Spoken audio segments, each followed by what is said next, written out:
నవరసంబులుకు నాట్యమయూరియై మూల శబ్దంబుల మోక్షహంస. నవరసంబులుకు నాట్యమయూరియై మూల శబ్దంబుల మోక్షహంస. పరమ పవిత్రమౌ పరమాత్మ గీతయే నేడు నాట్యంబాడుచుండెగనుమా. పరమ పవిత్రమో పరమాత్మ గీతయే నేడు నాట్యంబాడుచుండెగనుమ. మునిరతనార్యులు మోదిల్లు శిష్యుండు, మునిరతనార్యులు మోదిల్లు శిష్యుండు సహజాచలుని కంఠ శబ్దరీతి. అజ్ఞానతిమిరంబులంతంబుజేయ అనాదిబోధను వినుము ఆర్యులార. అజ్ఞానతిమిరంబులంతంబుజేయ అనాదిబోధను వినుము ఆర్యులార. వినుము ఆర్యులార. తెలిపే జ్ఞానేశ్వరుల్ గీతన్ దివ్యరీతి. తెలిపే జ్ఞానేశ్వరుల్ గీతన్ దివ్యరీతి.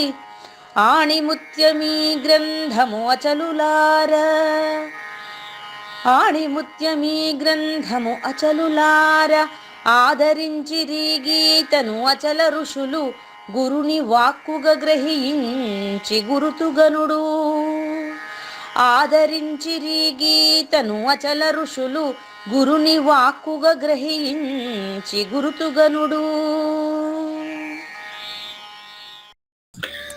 హరి ఓం శ్రీ గురుభ్యో నమః.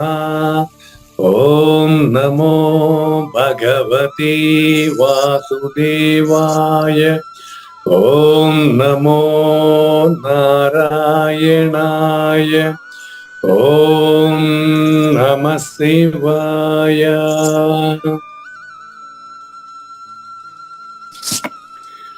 ఈ గీతా జ్ఞానయజ్ఞ కార్యక్రమం మొదలై నిన్నటికి 914 రోజులైందండి. ఈ రోజు 915వ రోజు. ఈ గీతా జ్ఞానయజ్ఞ కార్యక్రమం సంకల్పించి నిర్వహిస్తున్న శ్రీ విద్యాసాగర్ గురువు గారికి, శ్రీ వెంకటేశ్వర గురువు గారికి శ్రోతలందరి తరపున ధన్యవాదాలు, వందనాలు. ఈనాటి కార్యక్రమంలో పాల్గొన్న ఆత్మస్వరూపులైన శ్రోతలందరికీ కైవల్యాసనం తరపున, అలాగే శ్రీ శివరామ దీక్షితుల వారి అచల యూట్యూబ్ ఛానల్ తరపున హృదయపూర్వక స్వాగతం, వందనాలు. కార్యక్రమాన్ని ప్రారంభించమని గురువు గారిని కోరుతున్నానండి. సర్వము గురువుమయము, సర్వము గురువుమయము. భవరోగ వైద్యుడతడని తెలియుము. సకల విద్యల నిలయము దక్షిణామూర్తి అతడని తెలియుము. మూగవాని మాటను, ఈ మూగవాని మాటను శ్రోతలు కోటలు దాటించును. గురుకృపా సిద్ధితోనే నేనెంత ఆనందముందినానో. నిజయోగి శ్రీకృష్ణుడు నిజ భక్తుడైనట్టి అర్జునుండు. వీరి సంవాదామృతం జనుల రమణ పాలిట అమృతం. వేద వ్యాసుడు దీనిని జనుల యద వికసించునట్లుగాను మహాభారతమందున వెలిగించే కోటి సూర్యుల వెలుగుతో. నిత్య సత్య శాశ్వతమైన పరిపూర్ణంలో లేఖనే జరుగుతున్నట్లుగా మనకు తెలియబడుతున్న పవిత్రమైన శ్రీమద్ భగవద్గీత జ్ఞానేశ్వరయ్య జ్ఞానయజ్ఞంలో ఈరోజు మ్యాజిక్ ఫిగర్ 915వ రోజు. 9 తీసేసిన 15, 9తో కలిపిన 15, 9 1 15 15 కదా. 915 కలిపి చూసుకోండి. అవును గురుగారు, అవును. 5 + 1 + 9 ఇటు తిప్పి అటు తిప్పి కలుపుకొని కావాలంటే 5 1 6 9 15. అవును అవును. 9 1 15 15. అవును. పంచదశి 15 అధ్యాయాలు పూర్తయిన తర్వాత 915 రోజు మ్యాజిక్ ఫిగర్. ఇది ఈ కలియుగంలో 2023వ సంవత్సరం సెప్టెంబర్ 4వ తేదీ సోమవారం మరి 16వ అధ్యాయానికి ప్రారంభానికి ముందుగా జ్ఞానేశ్వరి చేస్తున్న సద్గురు స్థుతికి ముందుగా కృష్ణ ప్రభువుల 21, 22 కంద పద్యాలతో శ్రోతలందరికీ సాదర స్వాగత సమాంజలి. శ్రీ గురుభ్యో నమః. శ్రీమద్భాగవత కృష్ణదేశిక ప్రభులు రచించిన 292 కందార్థ దరువులు సంపూర్ణంగా జ్ఞానయజ్ఞంలో రోజుకొకటి చొప్పున వ్యాఖ్యానించబడిన విషయం శ్రోతలకు విదితమే. ఈ కందార్థ దరువులను రచించిన 9 సంవత్సరాల వరకు అవి ముద్రణకు నోచుకోలేదని, వాటిలోని నిగూఢ భావాలను మరింత స్పష్టం చేస్తూ రచయిత క్షరాక్షరోపాధి ద్వయదోషరహిత పరమతత్వ కందములు 261 రచించారని, తదుపరి సద్గురు శుభాశీస్సులతో ఈ రెండూ కలిపి ఒకే పుస్తకంగా ముద్రించారని పెద్దలు చెప్పగా విన్నాం. పుస్తకం ఇప్పుడు మన భక్తులతో చాలా మంది దగ్గర ఉంది. ఈ కందపద్యాలు భగవద్గీతకు ఉత్తర గీత వలె సద్గురు భక్తులకు కందార్థ దరువులలోని ఎన్నో సమస్యలకు సమాధానమై విలసిల్లుతోంది. ఎంతో ఉపయోగకరమైనటువంటి ఈ కందపద్యాలను రోజుకు ఒక్కొక్కటి చొప్పున వివరించాలని అడిగిన ప్రత్యక్ష శ్రోతల కోరిక మేరకు జ్ఞానయజ్ఞంలో శ్రీకృష్ణ పరమాత్మ సందేశానికి ముందే ప్రతిరోజు కృష్ణ ప్రభువుల దర్శనం మహద్భాగ్యంగా భావిస్తూ ముందుకు వెళదామా? భాగవత వంశభౌడను భాగవతోత్తముల పాద పద్మంబులకున్ సాగిలి మ్రొక్కేవాడను బాగుగనను జనులు కృష్ణ భట్టందురిలన్ ధారుణ్యత్రెన సూయలు వీరేనని జనులు బొగడ వెలసిన వారల్ నారాయణ జానకియను వారిరువురుగన్న ఎట్టి వాడను సుమ్మి.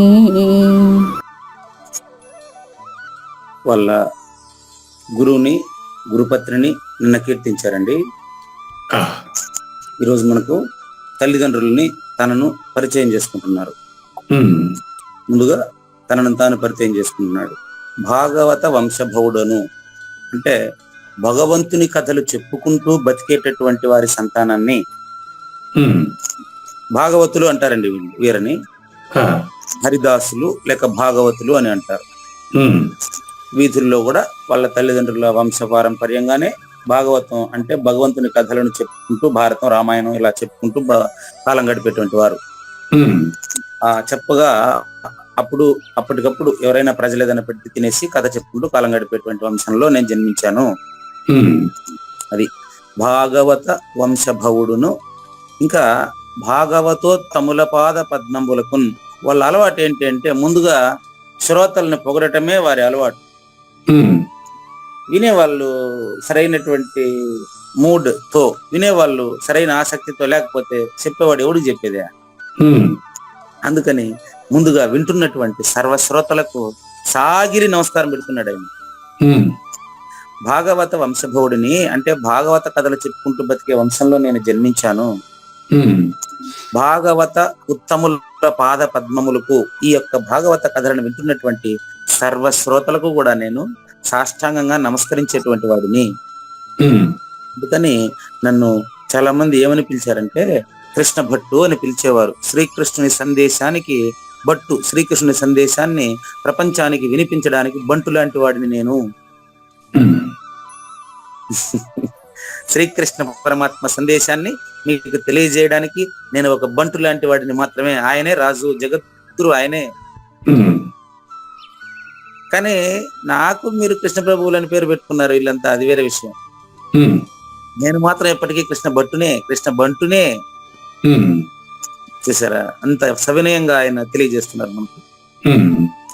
బాగుగా నన్ను జనమంతా కూడా కృష్ణ భట్టు అని పిలిచేరు వారు. ఎందుకంటే శ్రీకృష్ణ పరమాత్మ సందేశాన్ని నేరుగా నేను ప్రజలకు అందిస్తున్నానని వారి విశ్వాసం. అందుకని నన్ను ప్రజలు కృష్ణ భట్టు అని పిలిచేవారు. మరి ఈ ఉపాధి ఎక్కడి నుంచి వచ్చింది, ఎవరెవరికి జన్మించిందని మీరు అడిగితే, కలలో తోచిన శరీరాల వలె మూలము లేని 2 గుర్తిరిగే శరీరాల యొక్క కలయిక వల్ల లేని ఈ కృష్ణ భట్టు జన్మించినట్లు మీకు తెలుస్తా ఉంది. వారు కూడా ఎలాంటి వారు తెలుసా? ధారుని, అత్రి, అనసూయ, వీరే అని జనమంతా పొగుడుతూ ఉండేవారు. అత్రి అంటే దత్తాత్రేయులు తండ్రి అండి. మన గురు పరంపరలో దత్తాత్రేయ మహారాజు తండ్రి అత్రి మహర్షి, తల్లి అనసూయాదేవి. ఈ ప్రపంచం పైన వీళ్ళు అత్రి మహర్షి, అనసూయ అంతటి వారే అని జనులు మా తల్లిదండ్రులను పొగుడుతూ ఉండడం నేను విన్నాను అని ఆయన చెబుతున్నారు. ఈ ప్రపంచంలో అత్రి అంటే అర్థం ఏంటంటే, త్రి అంటే 3 గుణాలండి. అవునండి. అత్రి అంటే 3 గుణాలకు దూరంగా ఉండేవాడు, 3 గుణాలకు అతీతంగా ప్రవర్తిస్తున్నవాడు అత్రి మహర్షి. 3 గుణాలకు అతీతమైనవాడు, అచల పరిపూర్ణుడు. అనసూయ అంటే పంచ విషయాలకు సంబంధించినటువంటి స్పృహ లేనటువంటి, పంచ విషయాలకు అతీతంగా ప్రవర్తించేటువంటి ఆవిడ. ఓ రకంగా అసంగంగా ఉండేది. ఎస్, దట్ ఈస్ అసూయ. అవును. అనసూయ అవును, అసంగంగా ఉండేది. అంటే ఈర్ష్యాసూయ లేకపోతే అసంగంగా ఉంటామే. అవును అవును. అసూయ అంటే ఓర్వలేనితనము. ఎప్పుడు ఓర్వలేనితనం వస్తుంది? ఎరుకుంటేనే ఓర్వలేనితనం వస్తుంది. అవును. మరి ఈ ప్రపంచ స్పృహ లేకుండా ప్రపంచాతీతమైనటువంటిది అపరోక్ష అనుభూతి చెందినటువంటి వారికి అసూయ వచ్చేదానికి అవకాశం లేదు. అసంగంగా ఉంటుంది కదా ఆవిడ. కాబట్టి దట్ ఈస్ అనసూయ. అత్రి మహర్షి, అనసూయలు వీరేనని జనమంతా పొగుడుతా ఉంటే నేను విన్నాను. ఆ విధంగా ఉండేటువంటి తండ్రి పేరు, తల్లిదండ్రులు పెట్టిన నామం నారాయణ, జానకి తల్లిదండ్రుల పేరు. నారాయణుడు, జానకి. చూసుకోండి, జానకి అంటే సీతమ్మ పేరు, నారాయణ అంటే శ్రీరాముడి పేరు. వాళ్ళ తల్లిదండ్రుల్ని జానకి, నారాయణ అని సంబోధించాడు. వాళ్ళ గురువు గారిని సీతాపతి అంటాడు. అంటే చూసుకోండి, గురువు గారు గురుపత్ని ఏ విధంగా భావించాడో తల్లిదండ్రులను కూడా అదే విధంగా భావించాడు.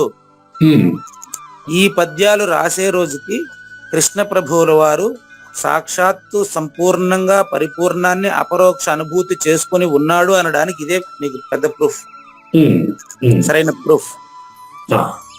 నారాయణుడు, జానకి అంటే సీతారాములు సాక్షాత్తు నా తల్లిదండ్రులేనని చెబుతున్నాడు. అక్కడ గురువుని, గురుపతిని కూడా అదే విధంగా చెప్పాడు. బుచ్చి వెంకమ్మ తల్లి, సీతారామ స్వామి వారిని అదే విధంగా కీర్తించారు. ఇక్కడ కన్న తల్లిదండ్రులను కూడా గురువులాగానే చూస్తున్నాడు. ఏం కావాలండి? విద్య బోధించినటువంటి, పరమార్థాన్ని పరిపూర్ణ ప్రబోధ చేసినటువంటి వారిని తల్లిదండ్రులుగానే చెప్పాడు, కన్న తల్లిదండ్రులని తల్లిదండ్రులుగానే చెప్పాడు. అంటే వీళ్ళందరినీ కూడా దక్షిణామూర్తి స్వరూపంగా చూసినటువంటి ఆయన కూడా దక్షిణామూర్తి స్వరూపుడే కదా.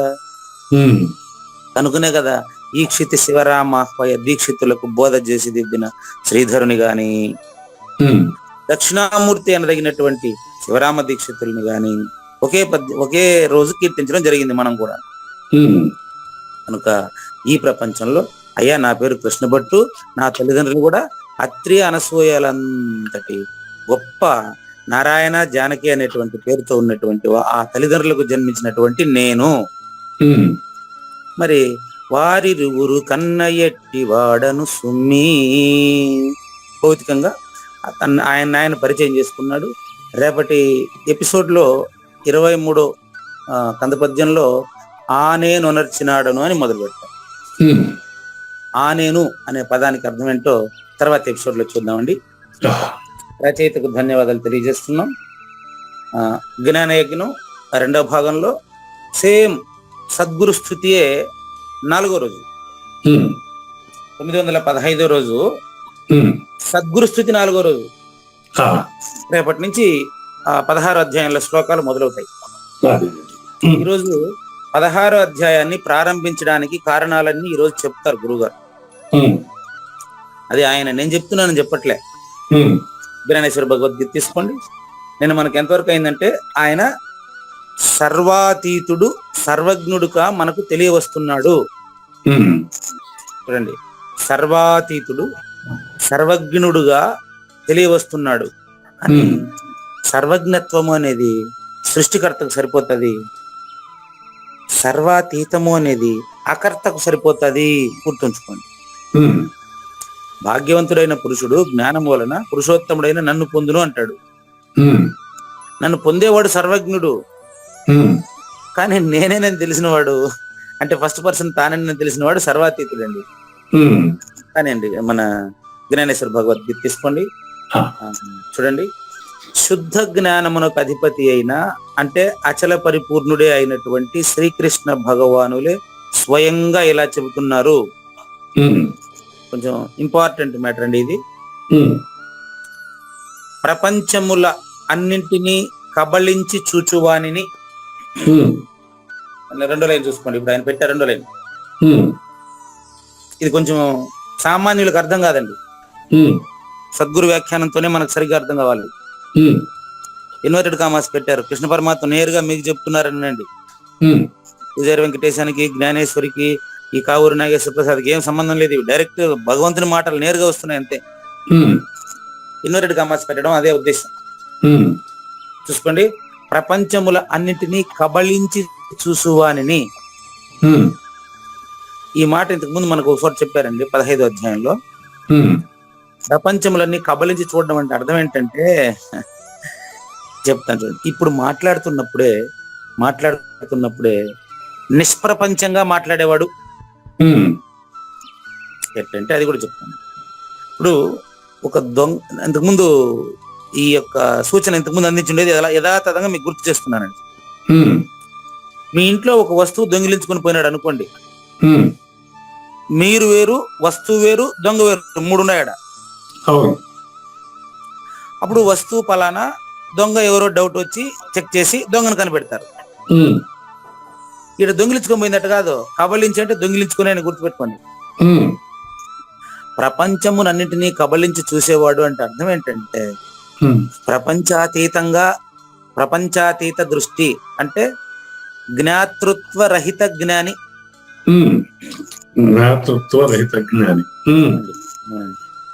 జ్ఞాతృత్వ రహిత జ్ఞాని సాక్షాత్తు దక్షిణామూర్తి స్వరూపుడైనటువంటి ఆయనను చూడండి. సాక్షాత్తు కృష్ణ పరమాత్మ చెప్తున్నారట. మీకు సందేహం వస్తే అడగొచ్చు. చూడండి, ప్రపంచానికి అతీతమైన దృష్టి కలిగిన వాడు అని అర్థం, పంచ విషయాలకు అతీతుడు అని అర్థం. మళ్ళీ మీరు అడిగే పని లేకుండా గాఢ నిద్రలో మీరు కూడా అదే. అతనిని ఇప్పుడు మాట్లాడేటప్పుడే దృష్ట వస్తువుతో ఐక్యం చేసేదే ఈ బోధ అండి. అంటే ఈ మాట్లాడుతున్నటువంటి నాగేశ్వర ప్రసాద్ కూడా కర్త కాదని సద్గురు బోధామృతంతో తెలియాలి. అదే దృష్ట వస్తువుతో ఐక్యమునర్చి ఏకరూపమునర్చునట్టిది ఈ బోధ. ఇది నెంబర్ 1. నెంబర్ 2 చూసుకోండి, ఆ దృష్ట వస్తువునందే నాగేశ్వర ప్రసాద్ లోనే తెలుసుకుంటా ఉండేది నాగేశ్వర ప్రసాదే. అయితే ఆ దృష్ట వస్తువునందే నాగేశ్వర ప్రసాద్ లోనే అతనిని లీనమునర్చునట్టిది. ఇప్పుడు కృష్ణ పరమాత్మ నాగేశ్వర ప్రసాద్ లో లేడా? అది గాఢ నిద్రలో ఉండి చూసే చూపు. చూపేయండి అంటే ఏడున్నాడు, ఆయనే కదా మాట్లాడతాడు ఆయన. ఇప్పుడు చూసారా, నాగేశ్వర ప్రసాద్ మాట్లాడుతున్నట్టు తెలియబడుతున్నాడు. అతనిలో ఉండేది కృష్ణ పరమాత్మనే. అతనికి జనన మరణాలు లేంది, అతనికి చావు పుట్టుకలు లేంది. దానికి ఇప్పుడు రెఫరెన్స్ కూడా చెప్తాను, ఆల్రెడీ మీకు పెట్టేశాను, గ్రూప్ లో పెట్టేశాను ఇవాళ. దీని రెఫరెన్స్ అంతా ఈ అధ్యాయం ఎందుకు వచ్చింది అనేది విషయం చెప్తాను. ఇప్పుడు 2 పాయింట్లు అండి, ఇంతవరకు ఓకేనా? అది వెరీ క్లియర్ అండి, చాలా చక్కగా చెప్పారు. ఎందుకంటే నాలో ఏముంది అనుకునే వాళ్ళకి ఏంటంటే నాలో ఉన్నది పరమాత్మ, కృష్ణ పరమాత్మ. కాబట్టి నిష్ప్రపంచ దృష్టి నెంబర్ 1. వాళ్ళు సంక్షిప్తం కూడా చెప్తా. నిష్ప్రపంచ దృష్టి నెంబర్ 1. ఆ దృష్టి ఇప్పుడు సాకార ప్రపంచంలో ఉండేటువంటి నీదే.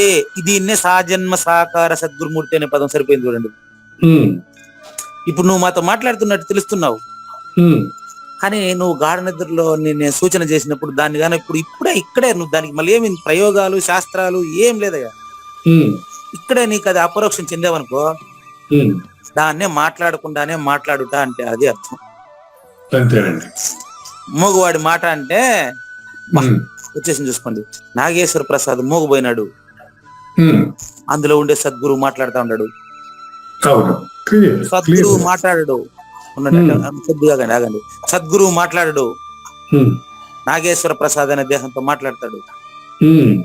ఈ సందేహాలన్నీ అట్నే పెట్టండి పక్కన, నేను ఇప్పుడు కొంచెం ఒక 4 లైన్ల తర్వాత ఎక్స్ప్లెయిన్ చేస్తాను. చూడండి, జీవుడిని ఆనంద సామ్రాజ్యాధిపతిగా నడుచున్నట్టిది. నెంబర్ 3, ఇప్పుడు మరి సాక్షాత్తు దక్షిణామూర్తి స్వరూపుడైనటువంటి శ్రీకృష్ణ పరమాత్మ నేరుగా నాగేశ్వర ప్రసాద్ అనే జీవుడిని అనంతమైన ఆనందంలో తేల్చేసిండ్లా. అవునండి. ఇట్టి అనేక విచిత్రములు నడుచున్నట్టు శక్తి గలది ఆ జ్ఞానం ఒక్కటే. ఓకే. ఆ జ్ఞానం ఏది? ఇమం వివస్వతే యోగం ప్రోక్తవాన్ అహం అవ్యయం. సూర్యుడికి నేను చెప్పానే, అది దక్షిణామూర్తి నుంచి నేను సేకరించి సూర్యుడికి చెప్పిందే గాని నాది కాదు నాయన. దేవకి వసుదేవుల కొడుకుగానే భావిస్తారు మూర్ఖులు. వస్తాను, ఆ పదం కూడా చెప్తాను, ఎందుకు చెప్పాను అది రాసి పెట్టుకోండి. దేవకి వసుదేవుల కొడుకుగా భావించే వాళ్ళు మూర్ఖులు, మూఢులు. గుర్తుపెట్టుకోండి, అది రాసి పెట్టుకోండి, మళ్ళీ చెప్తాను అక్కడ. కాబట్టి ఆ జ్ఞానం ఒక్కటే అంటే పరిపూర్ణమే. పరిపూర్ణం కర్త కాదు, కానీ మీరు మాట్లాడేది పరిపూర్ణమే, కొడతాడేది పరిపూర్ణమే. అంతే, నేను మాట్లాడినా మాట్లాడకపోయినా నాలో మాట్లాడేది కృష్ణుడే. ఎస్, ఆ కృష్ణుడు ఎవరు తెలుసా? దేవకి వసుదేవుల కొడుకు కాదు. అది అర్జునుడికి గీత బోధించిన వాడు కాదు, సాక్షాత్ దక్షిణామూర్తి స్వరూపుడు. ఈ గూఢార్థాలంతా ఎక్స్ప్లెయిన్ చేస్తాను. కాబట్టి ఆత్మజ్ఞానమును పొందగోరు వారి చిత్తమునకు సంతసము కలిగెను. ఇప్పుడు వింటున్న సర్వశ్రోతలకు నాలాంటి వాళ్ళందరికీ కూడా చాలా సంతోషం కలిగిందండి. ఎందుకు తెలుసా? వింటా ఉండే వాళ్ళంతా కూడా వాళ్ళని నాకు ఇచ్చేపోతారు. సర్వశ్రోతలు వాళ్ళని ఇప్పుడు నాకు సమర్పిస్తారు. అంటే నాకంటే ఎవరికి? కృష్ణ పరమాత్మ, పూజారి వెంకటేశానికి కాదు, కృష్ణ అదే గురువుకి. ఎస్, సమర్పించబోతారు. ఏం పేరు లేదు అక్కడ. ఇందువలననే చూసుకోండి, అట్టివారు వింటున్న జ్ఞానయజ్ఞ ప్రత్యక్ష శ్రోతలంతా కూడా తమ జీవితమును ఆ జ్ఞానమునకు పూర్తిగా బలిగా ఇచ్చేశారు. ఏ పేరు లేదు, సద్గురువుకి ఇప్పుడు దక్షిణగా ఇచ్చేస్తున్నారు అందరూ. నాకు అంటే సద్గురుమూర్తికి అని అర్థమేడా? అట్లా చెప్తారు, ప్రత్యక్ష కథనంగా మాట్లాడతారు అంతే. చూసుకోండి, ఏ విషయము పట్ల మనస్సునకు అనురాగము కలుగునో ఆ విషయము అంతఃకరణమున విడువకుండా అత్యధికముగా సంచరించును. నేను పరిపూర్ణుడని ఎప్పుడు తెలుస్తుంది? నేను జన్మరహితుడని ఎప్పుడు తెలుస్తుంది? ఎప్పుడు తెలుస్తుంది? అదే వీళ్ళ మనసులో తొలుస్తా ఉండే ఇన్ని రోజులు. దీన్నే ప్రేమ అంటానండి, కాబట్టి నరునకు శ్రీకృష్ణుడు ఎరిగించిన తత్వము దైవాసుర సంపత్తి విభాగ యోగము. చూడండి, జిజ్ఞాసులకు వారిలో ఎవరికైతే ఈ జ్ఞాన విషయమై ప్రేమానుభవమే లేదో,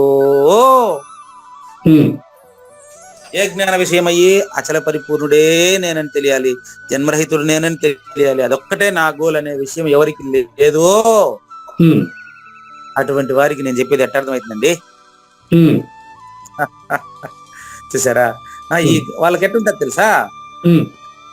సందేహాలు ఎట్టుంటాయంట వాళ్ళకి. అంటే సాధనా సంపత్తి పూర్తిగా కాని వాళ్ళ పరిస్థితిని గురించి చెప్పేస్తున్నారు. చూడండి, ఈ జ్ఞానం మనకి ఎట్లా లభిస్తుంది? ఈ నాగేశ్వర ప్రసాద్ ఏందో చెప్పేస్తున్నాడు. అబ్బా, ఇంకో విషయం చెప్తున్నా ఇప్పుడు మీకు. నేను నాకు ఫోన్ చేసి చెప్పిన వాళ్ళు చాలా మంది ఉన్నారు, అడిగారండి. దాన్ని ఇప్పుడు పబ్లిక్ గా ఇప్పుడు బట్టబయలుగా చెప్తున్నా. చూడండి, ఏమడిగారంటే, అది చెప్పేస్తున్నాను, అది శ్రోతలు నిర్ణయం చేసుకుంటారు, మనకు అవసరం లేదు. ఏం చెప్తారంటే, ఈ వక్త అంటే పూజారి వెంకటేశం నాగేశ్వర ప్రసాద్ గారితో ముందే మాట్లాడుకొని కేవలం ఆయన్ని పొగుడుకుంటా ఈయన కాలం గడుపుతూ ఉంటాడు అన్నట్లుగా నాకు చాలా మంది ఫోన్ చేసి అడగడం కాదు, పెట్టడం, చీవాట్లు కూడా పెట్టారండి. శిశుపాలు ఎంతమంది లేదు అసలు. అంతే, వాళ్ళు నేనేం చేయలేనండి. నేనే సరే అన్న, అంతే, నేనేం చేయలేను. గుమ్మన ఏం మాట్లాడలేదు. అంటే కేవలం మిమ్మల్ని నేను మభ్య పెడుతూ అదే ఏందండి, ప్రకటించుకోవడానికి మాత్రమే ఈ జ్ఞానయజ్ఞాన్ని మిమ్మల్ని ఏర్పాటు చేసుకుని నేను చేస్తున్నానని కూడా నాకు చెప్పారండి, అడిగారండి. దానికి వాళ్ళకి ఏం నవ్వుకోవడం, చిరునవ్వు నవ్వుకుని గమ్మునుడిపోయినా అంతే. అటువంటి వాళ్ళని గురించి కూడా మాట్లాడుతున్నారండి. ఇప్పుడే గుర్తొచ్చింది. అటువంటి వాళ్ళకి ఈ జ్ఞానం ఎట్టా లభిస్తుంది చూడండి. అంటే ఆడ ముగ్గురున్నారు, ఆయన ఒకడు కాదు. ఆయన పరిపూర్ణుడయ్యా నువ్వు అని నేను చెప్తా ఉంటే ఆ, అంటే ఆయనకి ఈయన పూజారి వెంకటేశం సపరేట్ గా, నాగేశ్వర ప్రసాద్ సపరేట్ గా, వీళ్ళిద్దరూ మెప్పు పొందాలి, ప్రజల మెప్పు పొందాలని ఇన్ని ఉన్నాయి ఆయన మైండ్ లో. నేను పరిపూర్ణ ఏడు చెప్పేది ఆయనకి. ఆ. అది ద్వైతం కాదు, త్రైతం. నేను ఏడకపోయేది ఇంకా. కాబట్టి ఈ వాళ్ళకి అటువంటి వారికి కూడా ఈరోజు జిజ్ఞాస వచ్చేస్తుందంట. ఆ, ఎట్లా ఈ జ్ఞానం మనకెట్ట వస్తుంది, అసలు నిజంగా ఈ పరిపూర్ణత నాకు అబ్బితే నేను పరిపూర్ణుడిగా ఎట్లా జీవించాలి ఉమ్, నేను అనేసి అటువంటి వారికి కూడా ఈరోజు ఆ పరిపూర్ణం నాలో స్థిరపడుట ఎట్లా అనే ఆశ వస్తుందట. ఉమ్, వస్తుంది. మరి కృష్ణ పరమాత్మ సాక్షాత్తు దక్షిణామూర్తి మనకు చెప్తా ఉంటే వస్తుంది. మరి అవును. ఎటువంటి అజ్ఞానికైనా కూడా అటువంటి ఆలోచన కలగడం అతి స్వాభావికము. వాడు మానవ జన్మే కదా, వాడిది కూడా. ఉమ్, ధృతరాష్ట్రుడు కూడా మానవ జన్మే కదా. ఉమ్, ఖచ్చితంగా ధృతరాష్ట్రునికి కూడా ఈరోజు ఖచ్చితంగా నేను కూడా కడతేరతానని కలుగుతుందట మరి.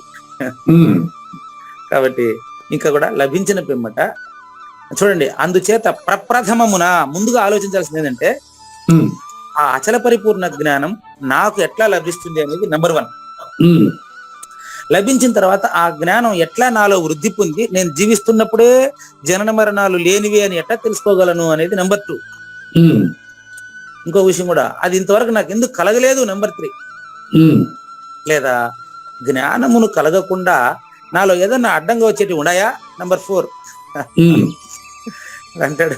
చూడండి, ఆ జ్ఞానము కలగకుండా ఆ, నన్ను తప్పుదారి పట్టిస్తా ఉండేది ఏది? దుర్యోధనుడు కూడా ఈ క్వశ్చన్ వేసుకుంటాడు. ఆ, నాకు తెలుసయ్యా ధర్మం అంటే ఏంటో తెలుసు, ఆ, కానీ పాటించే బుద్ధి కాదు.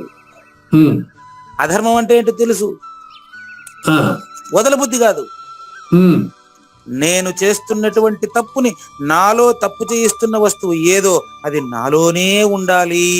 ఇది కూడా భారతంలో ఉందండి. ఉమ్, నీలో కాదు నాయన దుర్యోధన, నువ్వే. ఆ, నువ్వు 24గా 25గా ఉన్నంత వరకు నిన్ను ఎవడు కాపాడలేడు. ఆ, ఎరుక మరుపుల్లో కొట్టుమిట్టాడుతున్నంత వరకు నిన్ను ఎవరు ఏం చేయలేరు. ఆ, నువ్వుగా నా సర్వస్వ శరణాగతితో, అనన్య భక్తితో నీ ముందరే ఉండేటువంటి శ్రీకృష్ణ పరమాత్మని సాక్షాత్తు అనన్య భక్తితో శరణు వేడితే నిన్ను కూడా కరుణిస్తాడు ఆయన. ఉమ్, నువ్వు ఆయన శత్రువుగా భావిస్తున్నావు గాని ఆయనకు నువ్వు మిత్రుడే తండ్రి.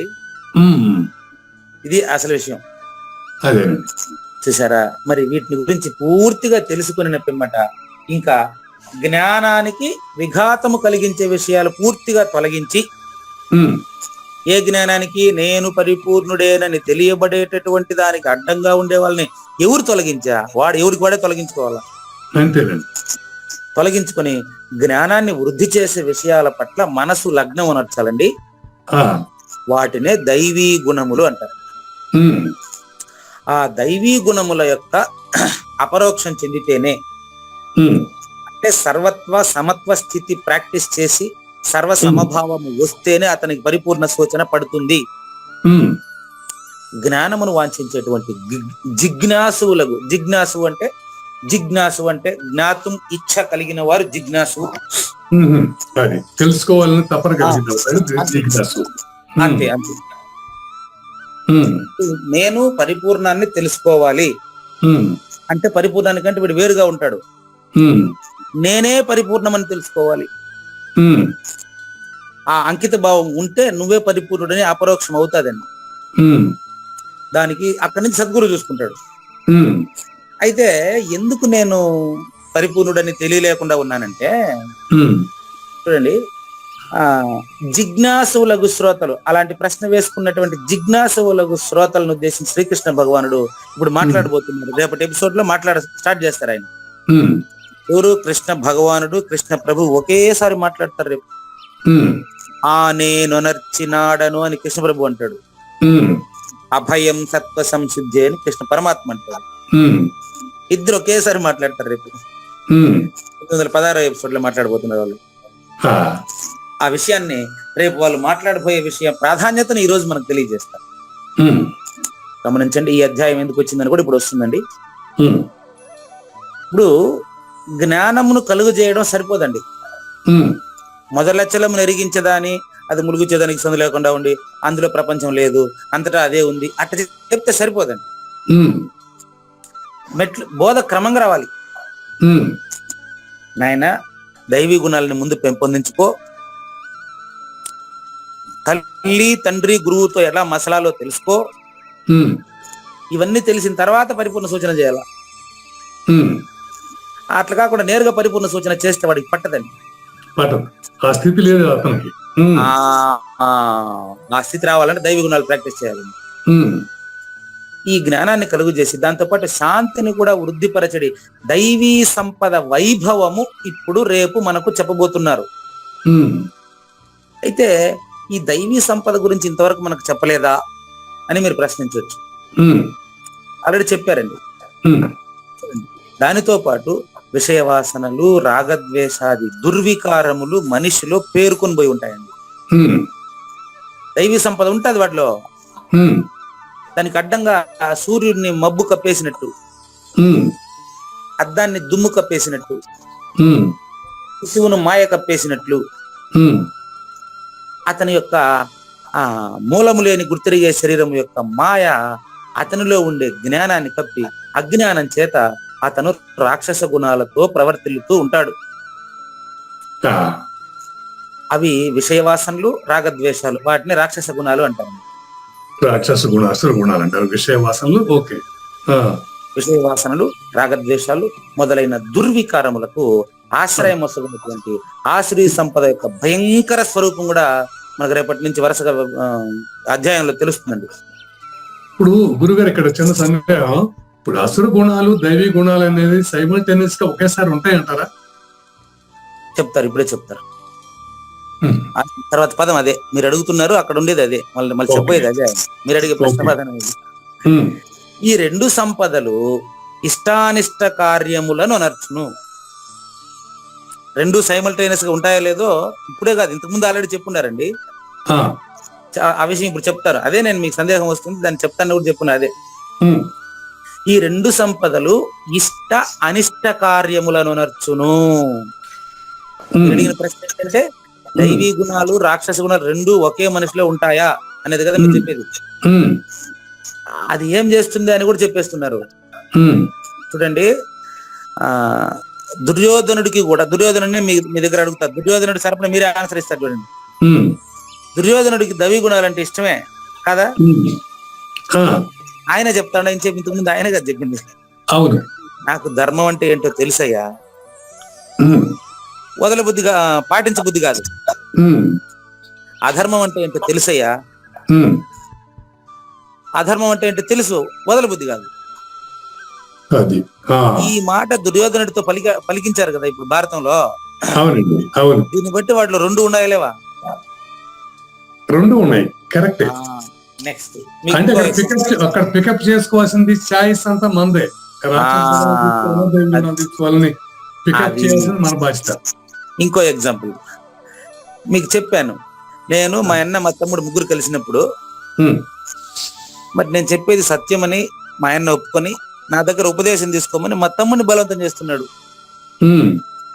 మా తమ్ముడు ఏం చెప్తున్నాడు, అన్నయ్య చెప్పే విషయం అంతా నాకు తెలుసు అన్నయ్య, నాకు తెలుసు, కాకపోతే అన్న అమాయకుడు, దానివల్ల ఎలాంటి లబ్ధి పొందలేకపోతున్నాడు, వచ్చే లాభాన్ని అంతా వదులుకుంటా ఉన్నాడు అని నన్ను చూసి గాలి పడతాడు మా తమ్ముడు. ఇది నిజమేనండి, అమాయకుడు అంటే అర్థం మాయలేనోడు అండి. వాడు చెప్పే అమాయకుడు వేరు, గురువు చెప్పే అమాయకుడు వేరు. అమాయకుడికి ఎన్ని మార్కెట్ పేర్లు ఉన్నాయి. ఓకే, కాబట్టి ఇప్పుడు చూడు, అంటే ఇప్పుడు వాళ్ళకి రెండు అడున్నాయి లేవు చూడండి. అంటే కళాకపటం తెలియనాడంటే మాయ లేని వాడే కదా. కాబట్టి సైమల్టైనస్ గా అంటే మీరు వాడిన పదం అదే కదా. సైమల్టైనస్ గా అంటే ఒకే వ్యక్తిలో రెండు ఉంటాయా అని మీరు ప్రశ్న. అవును, ఆ దైవీ గుణాలని తర్వాత రాక్షస గుణాలని మీరినటువంటి గుణంలో ఏ గుణము కానటువంటి నిర్యోగము, అదే అచల పరిపూర్ణ రాజయోగము, దాని గురించి ఇప్పుడు మనం చెప్పుకోబోతున్నాం. అడిగిన ప్రశ్నే ఇంతకీ దీని గురించి ఇది వరకు చెప్పినారా లేదా? ఇప్పుడు భగవద్గీత 15వ అధ్యాయానికి అయిపోయింది అన్నారు కదా, అయితే దానికి ముందు ఎక్కడో చెప్పుండాలి కదా. 15 అధ్యాయాల లోపే చెప్పుండాలా. అవునండి, అది చూపిస్తాను మీకు. ఇప్పుడు మీకు నేను 15 కాదండి 2వ అధ్యాయానికి భగవద్గీత పూర్తయిందని చెప్పుండా. 2వ అధ్యాయంలో శ్లోకం నెంబర్ 45లో ఒక విషయం చెప్పారు. ఉమ్, 45లో ఏం చెప్పారంటే ఉమ్, త్రైగుణ్య విషయ వేద నిస్త్రైగుణ్యో భవార్జున. 2:45 ఉమ్, అండి. నాయన నీకు వేదాలన్నీ కూడా 3 గుణాల గురించే చెప్తాయి. ఉమ్, త్రైగుణ్య విషయ వేద, వేదాల్లో 3 గుణాల గురించి విపులంగా చెప్తారు. సత్వ రజ తమో గుణ గురించి ఉమ్, వేదాల్లో విపులంగా చెప్పారు. సరే మేము అవన్నీ చదువుకోలేదు, ఈ పుస్తకంలో మాకు తెలియజేయవయ్యా అంటే ఈ 3 గుణాల యొక్క ముచ్చట పూర్తిగా ఒక అధ్యాయమే పెట్టారు. ఏం అధ్యాయం అది? 14 గుణత్రయ విభాగం. గుణత్రయ విభాగం అది. ఆ ఉమ్, 14 గుణత్రయ విభాగం. ఈ త్రిగుణాలకే సపరేట్ గా ఒక అధ్యాయం పెట్టాడు. అది. ఉమ్, ఇంకొక మాట, నిస్త్రైగుణ్యో భవ, గుణాతీతుడు నువ్వు కావాలి. ఉమ్, దానికి 15వ అధ్యాయం పెట్టారు. ఉమ్, గుణాల గురించి 14వ అధ్యాయం. ఉమ్, నువ్వు గుణాతీతుడు నువ్వేనని తెలియాలి. ఉమ్, అప్పుడు ఎట్టుంటదంటే నిర్ద్వంద్వో నిత్య సత్వస్థో. నిర్ద్వంద్వో, ద్వంద్వాతీతుడు కావాలి. ఉమ్, ద్వంద్వాతీతుడికి ముందుగా ఒక మాట ఉండదు. ద్వంద్వాతీతుడికి ముందుగా నువ్వు ఇంకొకటి ప్రాక్టీస్ చేయాలి. ఉమ్, ప్రాక్టీస్ ఏం తెలుసా? ఉమ్, నిత్య సత్వస్థము. ఆ, నిత్య సత్వస్థము ఆ, అంటే నిత్యము సత్వగుణములోనే ఉండుట. ఉండుట. ఉమ్, అలా ఉన్నప్పుడు అది ఎక్కడికి దారి తీస్తుంది? గురువు ఆటోమేటిక్ నేను ఎత్తుకుని ఆయన వచ్చేస్తాడు. అది నిత్యము సత్వగుణంలో ఉంటాం. ఓకే, ఇది చాలా బాగుంది. ఓకే. ఉమ్, అప్పుడు గురువు నీ దగ్గరికి వచ్చేస్తాడు. ఇంకా అవునండి, మా గురువు గారు కూడా ఇదే అడ్వకేట్ చేస్తారండి. ఇదే చెప్తా ఉంటారు. ఉమ్, అంతే. అప్పుడు గురువు నీకడ వచ్చేస్తాడు గురువు. అవునండి. అప్పుడు అది నిర్యోగక్షేమ ఆత్మవా. నువ్వే నిర్యోగము అంటే అచల పరిపూర్ణ రాజయోగం, ఉమ్, సహజ అచల రాజయోగం. ఉమ్, అప్పుడు నువ్వే సహజాచల రాజయోగి అవుతావు. ఉమ్, ఈ విషయాన్ని చెప్పడానికి ఇంకొంచెం వివరంగా మనకు 2వ అధ్యాయంలో చెప్పిన విషయాన్ని ఆ, 9వ అధ్యాయం 11, 12, 13 శ్లోకాలు తీసుకోండి. ఆ, కృష్ణ పరమాత్మ ఇప్పుడు ఇక్కడ ఈ 2 దైవీ సంపద, అసురీ సంపద ఇంతకు ముందే సంక్షిప్తంగా చెప్పుండారండి. ఉమ్, దీనికి మనం 9వ అధ్యాయం తీసుకోండి. 9వ అధ్యాయం 11, 12, 13 శ్లోకాల గురించి ఇక్కడ చెప్పాలి. ఉమ్, అదే చెప్పింది. ఇది వరలో 9వ అధ్యాయమున ప్రస్తావించబడియే ఉంది అన్నారు. ఉమ్, ఇక్కడ చూసుకోండి. ఇంతకు ముందు మీకు ప్రారంభంలో ఏం చెప్పానంటే మూర్ఖులు, మూఢులు అని చెప్పాను. ఉమ్, అదే దేవకి వసుదేవుల బిడ్డ మాత్రమే కృష్ణుడు అనుకునే వాళ్ళు మూర్ఖులు అని చెప్పాను. ఉమ్, అది ఇక్కడ చూడండి. చూసుకోండి. అవజానంతి మాం మూఢాః. ఉమ్, అవజానంతి, నేను దేవకి వసుదేవుల కొడుకు మాత్రమే అనుకునే వాళ్ళు మూర్ఖులు. ఉమ్, మాం నేను, నన్ను, మాం అంటే నన్ను, ఉమ్, అవజానంతి ఉమ్, తెలుసుకోలేని మూర్ఖులు. మూఢాః, ఉమ్, వాళ్ళు ఏమనుకుంటారంటే మానుషీం తనుం ఆశ్రితం. ఉమ్, నేను దేవకి వసుదేవులకు జన్మించినట్లుగా ఒక దేహంలో తెలియబడుతున్నాను కదా, ఉమ్, వీడు కూడా అలాంటి మనిషి అనుకుంటాడు వీడు. ఉమ్, ఎందుకంటే మానవ దేహం నేను ధరించి ఉన్నాను కదా, ఉమ్, నాకు పుట్టుక లేని వాడు మానవ దేహం ఎలా ధరిస్తాడని వాళ్ళు ప్రశ్నిస్తారు. ఉమ్, నేను లోక సంగ్రహమే వాపి ఆస్థిత జనకాదయ అని కూడా 3వ అధ్యాయంలో చెప్పున్నాను నీకు. 19వ శ్లోకం ఉమ్, ఆస్థిత జనకాదయ అని. ఉమ్, అదంతా అర్థం కాకుండా వీళ్ళు ఇంతకు ముందే చెప్పేశాను మీకు, విషయ వాసనలకు పరిమితమైన వారు, ఉమ్, రాగద్వేషాది దుర్వికారములు కలిగిన వారు ఉమ్, నన్ను ఏమనుకుంటారంటే దేవకి వసుదేవులకు పుట్టినటువంటి శ్రీకృష్ణుడు ఉమ్, ఇతను పాండవులకు మిత్రుడు, ఉమ్, మాకు శత్రువు, ఉమ్, ఇతను యుద్ధం చేయించాడు, ఇంతమందిని చంపించాడు, కురుక్షేత్రానికి కారణమైనాడు, ఇటు మాట్లాడతాడు. మూర్ఖులు. ఉమ్, నేను ఆయన చెప్పిందే కదా పదం చూసుకోండి. ఉమ్, మా మూఢాహ, నన్ను తెలియని మూర్ఖులు వాళ్ళు. ఉమ్, వాళ్ళు ఏ పరం భావము అజానంత, పరిపూర్ణము గురించి తెలియని వారు. ఉమ్, ఉమ్, పరం భావము, పరిపూర్ణత గురించి తెలియకపోతే ఒకటి దైవీ సంపద అన్న ఉంటది, ఆసురీ సంపద అన్న ఉంటది. ఉమ్, ఆసురీ సంపదలో ఉంటే నేనే తెలియజేస్తా వాళ్ళకి, నేనే పోతా వాళ్ళ దగ్గరికి, వాళ్ళ ఇంటికి నేనే పోతా. ఉమ్, ఎదురు ఇంటికి పోలే, ఉమ్, తొక్క తినలే, అరటిపండు వదిలేసి తొక్క తినిపిస్తే కూడా తినలే, ఆ, ఎదురు ఇంటికి పోయి తొక్క తినేసి వచ్చినా కదండి. ఉమ్, అరే శబరి ముసలావిడ విదురుడు దగ్గర కృష్ణుడు వెళ్ళాడు. శబరి దగ్గరికి. Okay okay. శబరి ఎంగిలి పళ్ళు పెడితే తినలే. అవును అవును. మరి విదురుడు అరటిపండు తొక్క తినిపిస్తే తినలే. అవును. కాబట్టి నన్ను మీరు పిలవాల్సిన పని లేదయ్యా, మీరు ఎదురు చూడండి చాలు. అది విషయం. వాడు దైవీ సంపదతో ఉంటే ఎదురు చూస్తాడు, అవును. రాక్షస సంపదతో ఉంటే నిందిస్తాడు. కాబట్టి ఈ రెండు గుణాలని ఇక్కడే చూడండి. పరం భావం అజానంత, పరిపూర్ణ భావము తెలియకపోవటం వలన వాళ్ళు మమ భూత మహేశ్వరం, సృష్టికి అతీతమైనటువంటి, పంచభూతాలకు అతీతమైనటువంటి, ఈశ్వరం కాదు మహేశ్వరం అండి, నన్ను మహేశ్వరునిగా, పరమ పురుషునిగా, ఉత్తమ పురుషునిగా వీళ్ళు తెలియలేకుండా ఉన్నారు. వీళ్ళను నేను రాక్షసులు అంటాను. పక్కన శ్లోకం తీసుకోండి 12, అందులో చెప్తాడు రాక్షసులు వీళ్ళు. నన్ను ఎవరైతే, నన్నంటే నిన్నేనండి, మానవుడిని పరమేశ్వరుడుగా ఎవరు తెలియలేదో వాళ్ళు రాక్షసులు. ఈ అధ్యాయం యొక్క మూలాలు 9వ అధ్యాయం 11, 12, 13 శ్లోకాల్లో మీకు చూపిస్తున్నానండి. వీళ్ళు ఎలాంటి వాళ్ళు? ఎవరు మానవ జన్మను పవిత్రంగా భావించి సద్గురుని అచల పరిపూర్ణ రాజయోగమును తెలియకపోతే, సహజాచల రాజయోగి నువ్వేనని తెలియకపోతే, ఇదో మోకాశ, వీళ్లకు విషయ వస్తువుల పైన మోహం ఉందని అర్థం. మోఘ కర్మాణో, కర్మను వాళ్ళు నమ్మేశారని అర్థం. మోఘ అజ్ఞాన, వీళ్ళకి జ్ఞానం ఉంది. ఆ జ్ఞానం ఏం జ్ఞానం తెలుసా? మళ్ళీ జన్మకు పనికొచ్చే జ్ఞానం.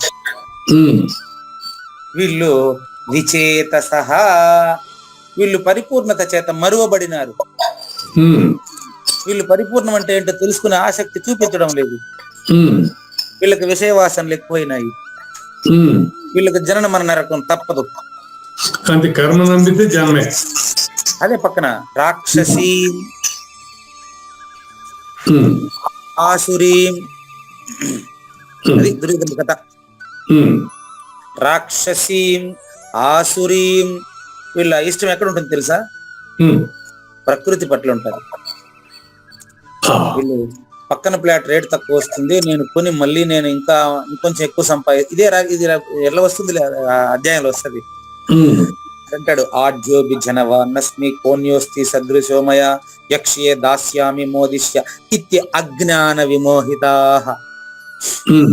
రాక్షస గుణం ఇట్లా ఉంటుంది. ఎగ్జాంపుల్ చెప్పానండి, విస్తృతంగా రాబోతుంది అధ్యాయంలో. ఇంకా మీకు ఆయన అంటాడంట, ఇంతమందిని చంపాను, ఇంతమందిని చంపించాను, మరెంతో మందిని చంపించగలను, ఎంతో డబ్బు సంపాదించాను, ఇంకెంతో సంపాదించగలను, నేనే ఈ ప్రపంచానికి ప్రభు అంటాడంట వాడు.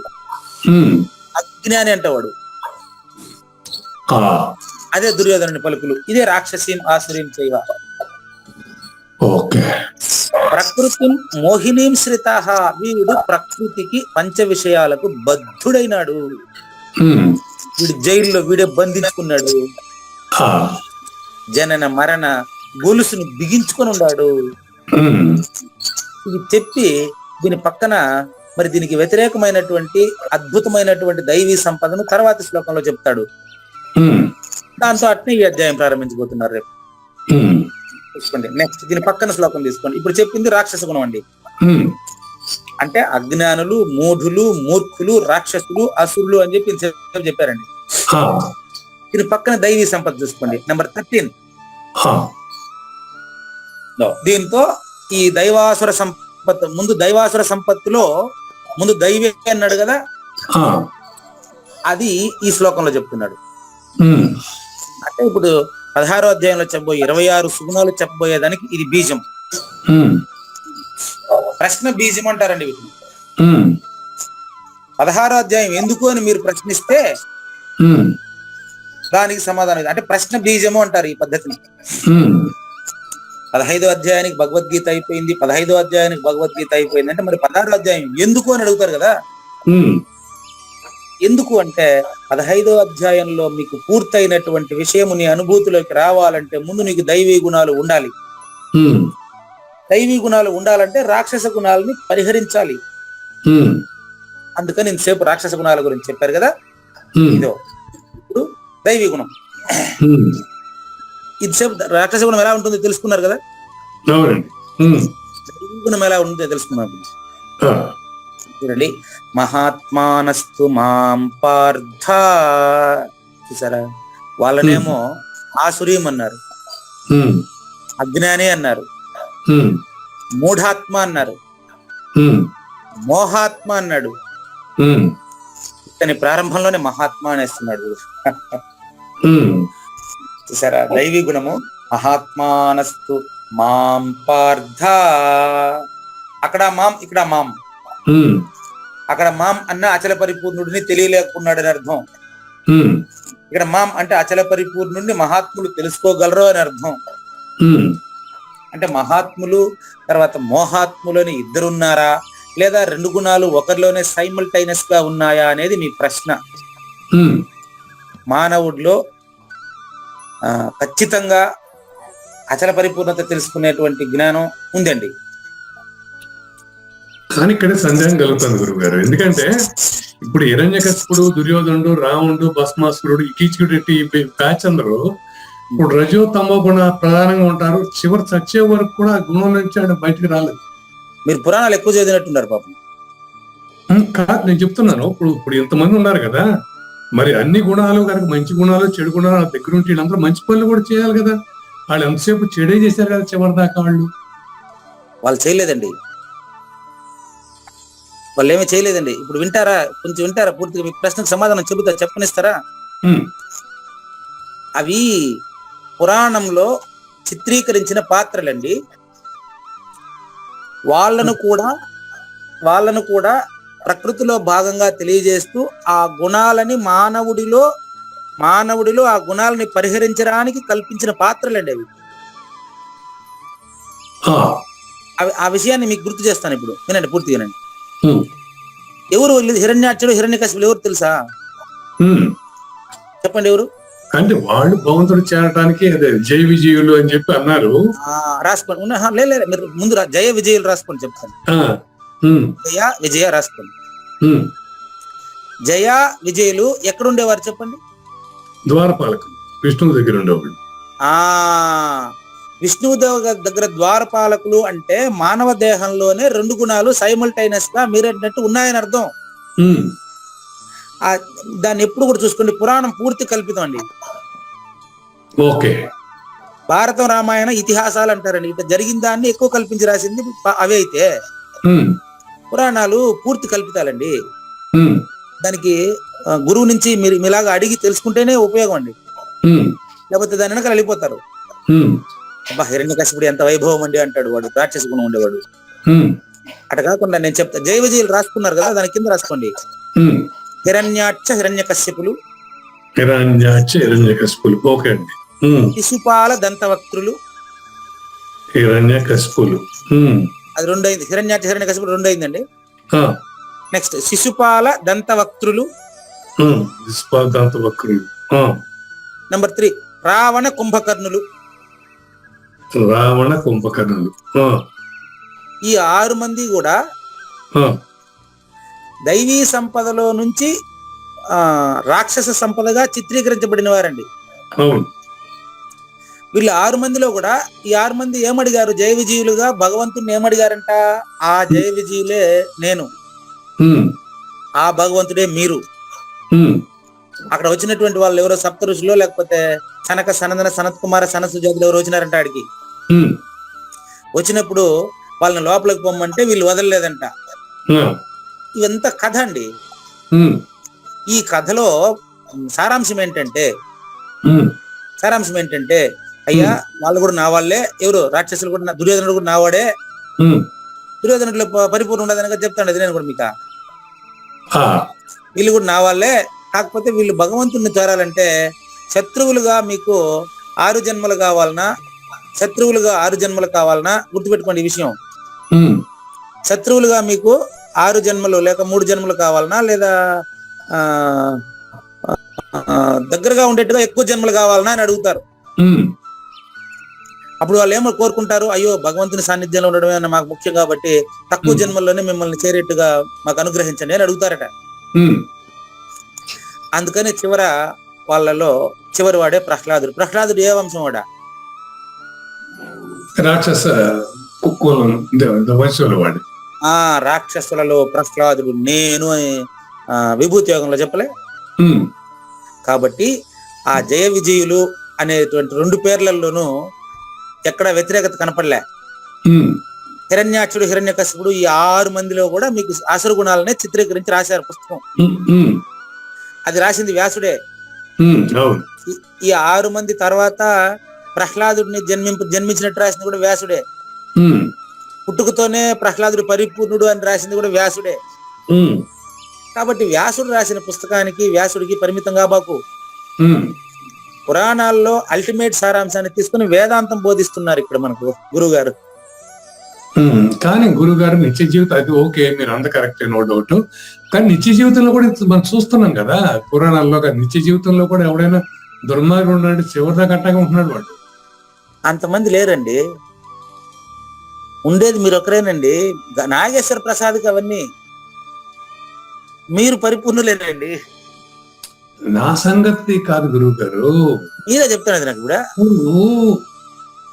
ఇప్పుడు ఒక రజోగుణం సత్వగుణం ప్రధానంగా ఉండడానికి డెఫినెట్ గా మీరు అన్నట్టు అఖిల పరిపూర్ణానికి క్లాసులకు అటెండ్ అవటం, ఏదో ఉద్ధరించబడాలని కోరుకుంటారు. కానీ తమో రజో గుణాలలో డామినేట్ గా ఉండేవాడు ఎవడు కూడా అఖిల పరిపూర్ణంలోకి రాడు. అసలు పరిపూర్ణంలోకి రావాల్సిన అవసరం లేదు, వాడు అఖిల పరిపూర్ణుడే. మరి రానప్పుడు సపరేట్ గా మరి వాడు వేరే గుణాల్లో ఉన్నట్టుగా.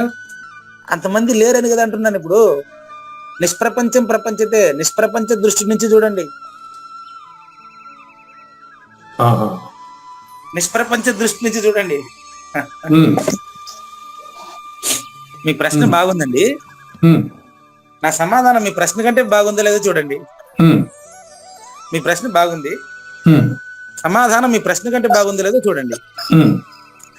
ఇతరులు ఎవరో ఉన్నారు, వాళ్ళకు మోక్షం నేను ఇవ్వాలా అంటే ఈ 2వ వాడు అయిపోయినాడయ్యా. బాగా గమనించండి. ఇతరుడు ఒకడు ఉన్నాడు, వాడెప్పుడు మోక్షం పొందేది అన్నాడంటే వీడు ఎరుకులో ఉన్నాడండి. వాడు మోక్ష స్వరూపుడే, తెలుసుకుంటే వాడు తెలిసితే మోక్షము తెలియకున్న బంధము కళ్ళ వంటిది బతుకు గనునికిని అన్నట్టుగా తెలుసుకోవాల్సిన దుర్యోధనుడే. నేనేం పోయి వాడిని పిలవాల్సిన అవసరం లేదండి. కాబట్టి ఇప్పుడు మనకు ఉద్ధరించబడాల్సింది పూజారి వెంకటేశ్వర తప్ప మీరు చెప్పిన వాళ్ళంతా ఉద్ధరించబడాలని నాకు లేదండి. అది కరెక్టే. కాబట్టి ఈ 2 సంపదల గురించి మీరు అదే 13వ శ్లోకం తర్వాత అమ్మ జ్ఞానేశ్వర భగవద్గీత తీసుకోండి. ఇప్పుడు నాగేశ్వరరావు గారు 7 నిమిషాలు ఉంది మనకు. ఈరోజు ఈ టాపిక్ కంప్లీట్ అవుతుంది చూడండి. 9వ అధ్యాయంలో చెప్పిన 11, 12 శ్లోకాల్లో అసురీ గుణాలు, 9వ అధ్యాయం 13వ శ్లోకంలో చెప్పింది దైవీ గుణం అండి. వాళ్ళు మహాత్ములు అన్నారండి.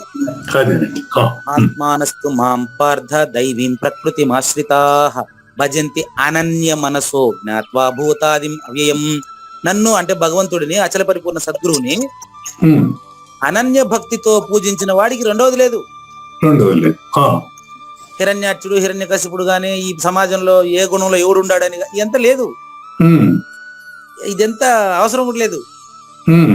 కాబట్టి మహాత్ములు దైవీ సంపద గలవారు అనన్య భక్తితో నన్ను మాత్రమే పూజిస్తారు, వాళ్ళు నా స్వరూపమే చెందుతున్నారు అని 9వ అధ్యాయం 13వ శ్లోకంలో చెప్పారండి. అప్పుడే ఈ విషయం చక్కగా వివరించాల్సిన అవసరం ఉండే. జ్ఞానేశ్వర భగవద్గీత తీసుకోండి, ఆ మాటే జ్ఞానేశ్వరే చెప్తున్నారు అన్నమాట. చూడండి 9వ అధ్యాయంలోనే ఇంకా పైకి ఎక్కండి. ఈ 2 సంపదల సామర్థ్యం వల్లనే ఇష్టానిష్టం. ఓకే ఓకే ఓకే ఇక్కడే ఉంది, పై నుంచే 9వ అధ్యాయంలోనే చూడండి. 9వ అధ్యాయంలోనే ప్రస్తావించబడి ఉంది. ఆ సమయంలో ఈ విషయాన్ని చక్కగా వివరించాల్సిన అవసరం ఉంది. కానీ ఆ మధ్యలో మనకు వేరే విషయం రావడం వల్ల ఇది మరుగున పడింది. అంతతో ఈ విషయం అక్కడ ఆగింది. దాన్ని ఇక్కడ కొనసాగిస్తున్నాం. ఈ 16వ అధ్యాయమును వెనకటి భాగమును పూర్తి చేయనట్టుగా మీరు తెలుసుకోవాలి. అంటే 9వ అధ్యాయంలో చెప్పినటువంటి ఆ సందేహాలను, మీకు అక్కడ వచ్చిన సందేహాలను ఇక్కడ పూర్తి చేస్తున్నామని గుర్తించాలి. అయితే మీరు అడిగినటువంటి 2 సంపదలు ఉన్నాయి చూడండి, ఈ 2 లేవండి. ఈ 2 కలిసి దైవీ సంపద, అసురీ సంపద అని 2గా డివైడ్ చేసింది. ఎందుకు తెలుసా మీకు? అచల పరిపూర్ణాన్ని గుర్తెరగాలంటే సత్వగుణంలో, నిత్య సత్వగుణంలో ఉండేవాడికి మాత్రమే సద్గురువు దగ్గర సద్గురువు వచ్చి కాపాడగలడు. అవునండి. అందుకని ఈ 2 సంపదల సామర్థ్యం వలన జ్ఞానమునకు ఇష్ట అనిష్ట అనే 2 రూపాలు వచ్చాయి. మీరే చూడండి, హిరణ్యాక్ష హిరణ్యకశిపులు, శిశుపాల దంతవక్తులు, ఇంకొక 2 పేర్లు రావణ కుంభకర్ణులు. ఈ 6 మంది కలిపి ఒక్క ప్రహ్లాదునితో మళ్ళీ ఉంది జన్మ తర్వాత బలి తను తాను బలిచ్చుకున్నాడు. చూసుకున్నా వంశ పరంపరంగా నేను అచల పరిపూర్ణ బోధ చెప్పేస్తా.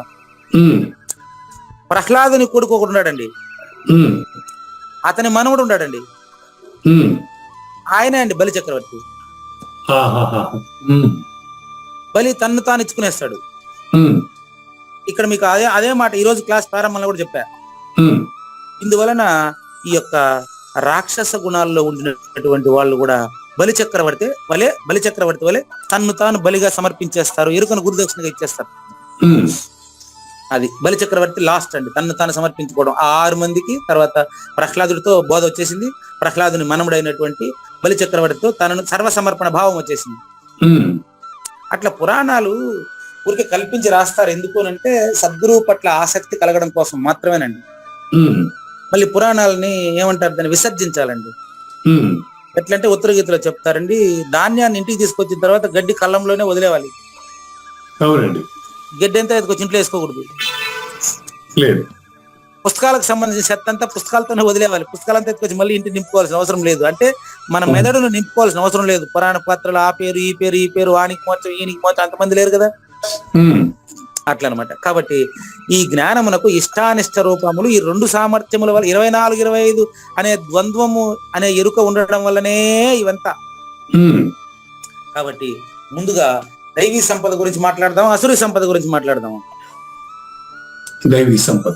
అందుకనే మీరన్నట్టుగానే మీ కోరిక ప్రకారం ప్రప్రథమంగా ముముక్షువులకి అంటే 6 రుక్షువులకి ఖచ్చితంగా నాకు దైవీ సంపదతో నేను మోక్షమే పొందుతాను, ముందు అదే చెప్పండి అని మీరు అడుగుతున్నారు. కాబట్టి దీప జ్యోతి వలె మోహమనే రాత్రి అందలి అంధకారమును దూరీకృతమునర్చేటువంటి ప్రకాశితమునర్చినటువంటిదైనటువంటి దైవీ సంపద లక్షణాన్ని రేపు వినిపిస్తారండి. ముందు చీకట్లో ఉన్నాం, ఇద్దరం ఒకరికొకరు కనపడలేదు. ఫస్ట్ కనీసం దీపం వెలిగిస్తే దైవీ గుణాన్ని గురించి మాట్లాడితే తర్వాత రాక్షస గుణాన్ని గురించి మాట్లాడదాం. దైవీ గుణాన్ని గురించి మాట్లాడదామండి. ఈ దైవీ గుణాలని సంపద అంటారండి. సంపద, దైవ గుణాలు సంపద అంటారా? ఇవి ఒకదానికి ఒకటి లింక్ కలిగి ఉంటాయి. మొత్తం 26 ఉంటాయి. అవి రేపు ప్రారంభం అవుతాయి. మొత్తం 26 సుగుణాలని ఈ యొక్క సంపద అంట. 26ని కలిపితేనే సంపద అంటారు. దైవీ సంపద సుఖాన్ని కలిగిస్తుంది. అది దైవయోగము వలన మాత్రమే, ఎవరో ఒకరికి మాత్రమే లభిస్తుంది. అందువలనే దాన్ని దైవీ అన్నారండి. ఈ దైవీ గుణాలను గురించి మొదటి శ్లోకాన్ని కృష్ణ ప్రభువుల ఆశీర్వచనంతో రేపు తర్వాత ఎపిసోడ్ లో తెలుసుకుంటామండి. లేనిది లేదు లేదు, ఉన్నది లేకపోవుట లేదండి, ఈ గొప్ప మర్మమంతా నీ వలన తేటగా తెలిసెనండి. శ్రీకృష్ణుని పలుకును సూటిగా తలపల మునిరత్నమే, శ్రీమించిన భావమై సద్గురువు చెప్పకనే చెప్పెను గదా. సద్గురు అర్పణ అండి. మంగళం అమ్మ కానివ్వండి. జయ మంగళం నిత్య శుభమంగళం, జయతు జయ మంగళం మహోత్సవ మంగళం, జయ మంగళం నిత్య శుభమంగళం, జయతు జయ మంగళం మహోత్సవ మంగళం.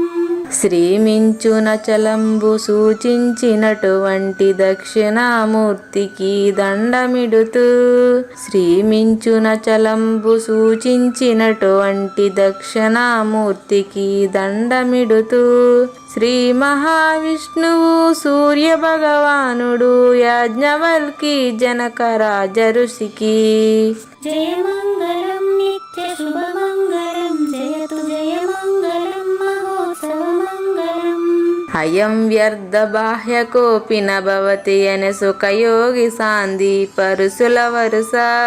అయం వ్యర్థ బాహ్యకోపి నభవతి అనే సుఖయోగి సాంది పరుసుల వరుస. దీనినే శ్రీకృష్ణ పరమాత్మ వద్దనే ఎరిగరిగిన ఉద్ధవార్జునులకు.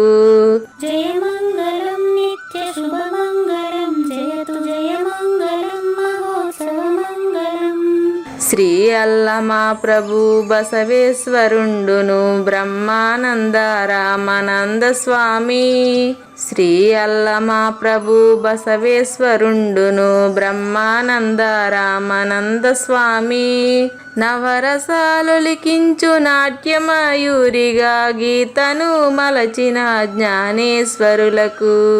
జయమంగళం నిత్య శుభమంగళం జయతు జయమంగళం మహోత్సవమంగళం. కబీరు దాసుడు సహజానంద గురుడు రామావధూతయురాజితముగా. కబీరు దాసుడు సహజానంద గురుడు రామావధూతయురాజితముగా. అంబికా శివయోగి శ్రీవేమన నిరంజన వెంకయ్య తిరువెంగళార్యులకును. జయమంగళం నిత్య శుభమంగళం జయతు జయమంగళం మహోత్సవమంగళం. శ్రీ బృహద్వాశిష్ట సిద్ధాంతమును చేసి జనన మరణ భ్రాంతి జడుపు బాపి. శ్రీ బృహద్వాశిష్ట సిద్ధాంతమును చేసి జనన మరణ భ్రాంతి జడుపు బాపి. అచల సాంప్రదాయమవనిలో నెలకొలిపి అందించినట్టి శివరాములకును. జయమంగళం నిత్య శుభమంగళం జయతు జయమంగళం మహోత్సవమంగళం. మెప్పైన బోధల తిప్పలు బాపిన అప్పయ్య మంత్రియు అచల గురులు. మెప్పైన బోధల తిప్పలు బాపిన అప్పయ్య మంత్రియు అచల గురులు. పరశురామ సీతారామ స్వామి ప్రభులు నరసింహయోగి గురువర్యులకును. జయమంగళం నిత్య శుభమంగళం జయతు జయమంగళం మహోత్సవమంగళం. కంద కందార్థముల నందించి బృందముకు రంది పాపిన కృష్ణ ప్రభువునకును. కంద కందార్థముల నందించి బృందముకు రంది బాపిన కృష్ణ ప్రభువునకును. పలుకులా కందనిది పరబయలు ఇది అని పలికిన ఫీల్కాన లక్ష్మణునకు. జయమంగళం నిత్య శుభమంగళం జయతు జయమంగళం మహోత్సవమంగళం. ఫీల్కాన లక్ష్మణుల ప్రియ శిష్యవర్యుండు అవధూతయని పేరావనియందు. ఫీల్కాన లక్ష్మణుల ప్రియ శిష్యవర్యుండు అవధూతయని పేరావనియందు. పాఠాలు నేర్పించి పీఠాలు ఏర్పరచి శంఖబాపిన వెంకటేశ్వర అవధూతకు. జయమంగళం నిత్య శుభమంగళం జయతు జయమంగళం మహోత్సవమంగళం. బట్టబయలున ఎరుక పుట్టనే లేదని బాలాజీ సింగు ఈ కీలు తెలిపే. బట్టబయలున ఎరుక పుట్టనే లేదని బాలాజీ సింగు ఈ కీలు తెలిపే. మూలమూలేనట్టు ఎరుకేమి లేదని తెలియజెప్పిన మునిరత్నమార్యులకును. జయమంగళం నిత్య శుభమంగళం జయతు జయమంగళం మహోత్సవమంగళం. నరస్వప్నము వంటి సురస్వప్నమిది అని పరిపూర్ణ దర్శినిని ప్రకటపరచి. నరస్వప్నము వంటి సురస్వప్నమిది అని పరిపూర్ణ దర్శినిని ప్రకటపరచి. సహజాచల రాజయోగి సద్గురు కృపచే సాంప్రదాయక గురుల సరసన జేరే. జయమంగళం నిత్య శుభమంగళం జయతు జయమంగళం మహోత్సవమంగళం. నిష్కల్మషానంద నిజ గురుని శిష్యుండు లింగమూర్తి లిపిని పొందుపరచి. నిష్కల్మషానంద నిజ గురుని శిష్యుండు లింగమూర్తి లిపిని పొందుపరచి. కార్వేటి నగరము పురవాసుడైనట్టి పూజారి వెంకటేశునకంకితం విధి. జయమంగళం నిత్య శుభమంగళం జయతు జయమంగళం మహోత్సవమంగళం జయమంగళం నిత్య శుభమంగళం జయతు జయమంగళం మహోత్సవమంగళం. జై సద్గురు ప్రభు మహారాజ్ కి జై. జై గురుదేవ్ అండి. శ్రోతలందరి తరఫున వెంకటేశ్వర గురుగారు ధన్యవాదాలు చెప్తూ శాంతి మంత్రం. పూర్ణమదః పూర్ణమిదం పూర్ణాత్ పూర్ణముదచ్యతే పూర్ణస్య పూర్ణమాదాయ పూర్ణమేవా అవశిష్యతే. ఓం తత్సత్. ఓం శాంతి శాంతి శాంతి. హరి ఓం. న తద్భాసయతే సూర్యో న శశాంకో న పావకః యద్గత్వా న నివర్తంతే తద్ధామ పరమం మమ.